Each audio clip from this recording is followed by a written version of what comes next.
Mas eu não sabia uma história. Quando eu vi o seu vídeo, eu fiquei assim... Apaixonado. Sim, porque eu não sabia que Rio das Ostras fazia parte de Casimiro de Abreu. Então foi nessa parte aí que me despertou a curiosidade. Então conta essa parte aí pra gente aí, professor. Basicamente à medida que você tem o início da colonização, da chegada dos portugueses, Rio das Ostras era uma cidade, ou uma localidade, um arraial, né? O nome correto, né, no período colonial brasileiro era arraial.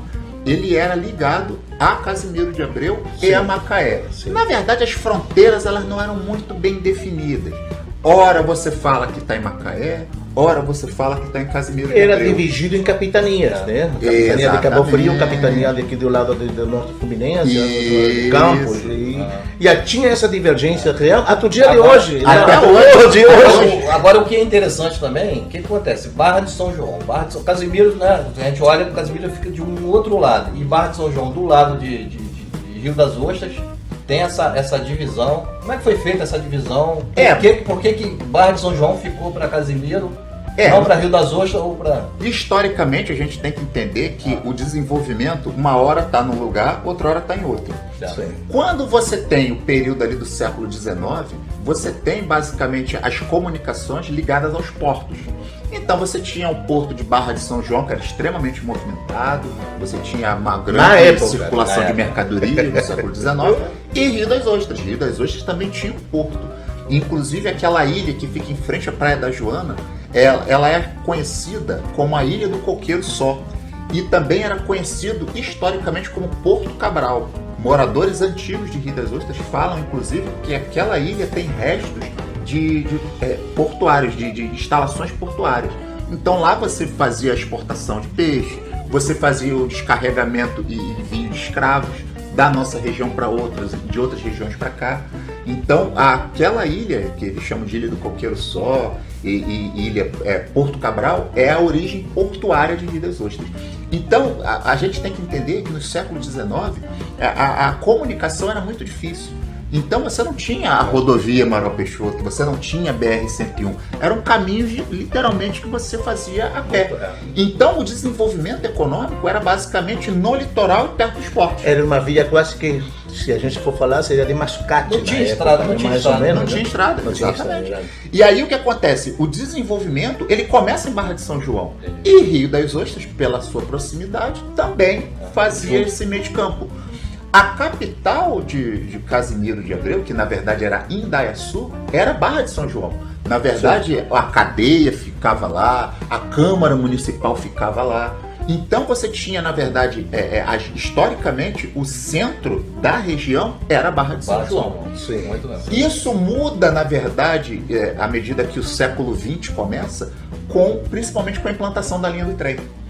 A partir do momento que você tem a construção da linha do trem, ela facilita a comunicação, por exemplo, de Niterói com o interior todo do Rio de Janeiro. E a partir daí, o pessoal começa a ter aquele pensamento de retirar a capital de Barra de São João para outra localidade. E aí uma figura histórica que eu considero muito importante é o Alfeu Marchon.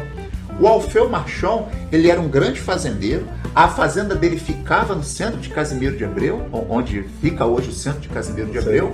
E, na verdade, existia um embate entre a galera que morava em Casimiro de Abreu, né, onde hoje é Casimiro de Abreu, com a galera de Barra de São João. Do litoral. Do litoral. A galera do litoral queria que o centro financeiro, econômico continuasse lá. E a galera que morava nas fazendas, que eram os donos da fazenda em Casimiro, queriam levar a capital para lá.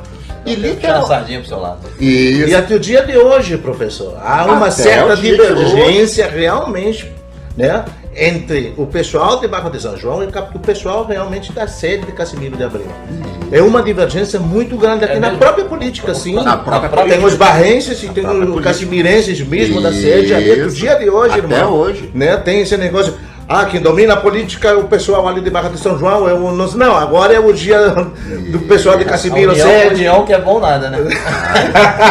E aí, literalmente, o Alfeu Marchon, esse prefeito, se eu não me engano, em 1925, ele literalmente, num lombo de burro, ele pegou toda a estrutura administrativa de Barra de São João, da prefeitura, botou no lombo de burro e fez o caminho até Indaiaçu, que é o centro de Casimiro de Que Abreu. história, pessoal, que história, hein? Ó. Lombo de burro. Vamos lá. E aí ele passou essa sede praticamente às escondidas, praticamente sem ninguém saber. Quando foi ver, a prefeitura de Casimiro de Abreu já estava em Indaiaçu.